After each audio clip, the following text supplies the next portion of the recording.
कर वाचन ए मनवा बदलिले जीवन जीवन यान मोल आहे कर लेनी थोड़े से मानन जीवन अनमोल आहे कर लेनी आत्मा के जतन फैल जाते सुकर वाचन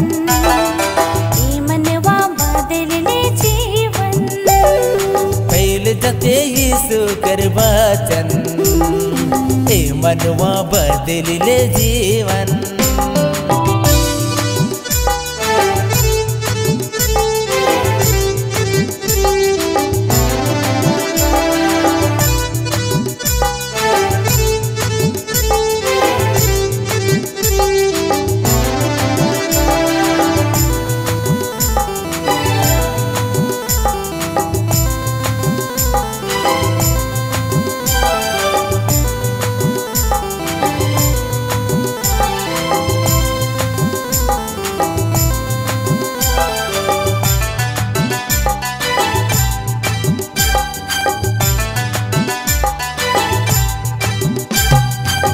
बिनती करके बेरा शैतान रुकेला धीरे से यीशु मसीह खुद चले आवेला बिनती करके बेरा शैतान रोकेला धीरे से यीशु मसीह खुद चली आवेला खुद चली आवा सोबे सब गेरे यीशु बोलायला फैल जाते यीशु कर वाचन ये मनवा बदलिले जीवन फैल जाते यीशु कर वाचन ए मनवा बदलिले जीवन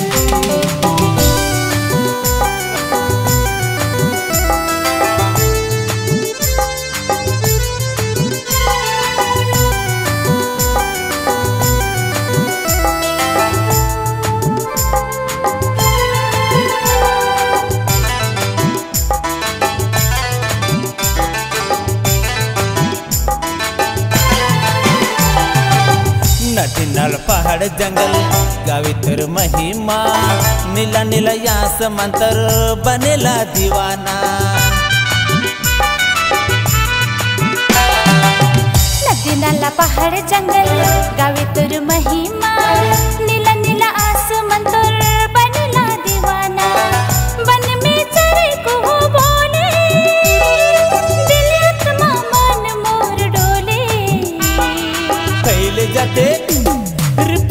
जाते यीशु कर वाचन ये मनवा बदलिले जीवन फैल जाते यीशु कर वाचन ए मनवा बदलिले जीवन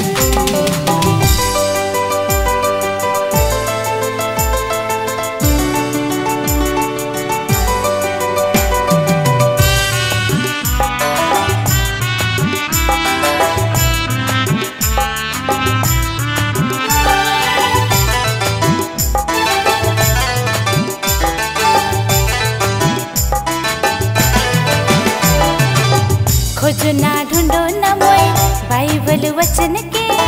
घोरी चले आओ ने यीशु सजने जीवन के खोजो ना ढूंढो ना मैं बाइबल वचन के घुरी चली आओ ने यीशु सजले जीवन के घुरी चली आए जान यीशु पछ देते सब कर आंसू फैल जाते यीशु कर वाचन ये मनवा बदलिले जीवन फैल जाते यीशु कर वाचन ए मनवा बदलिले जीवन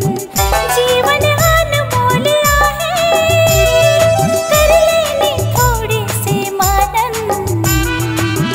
जीवन अनमोल आहे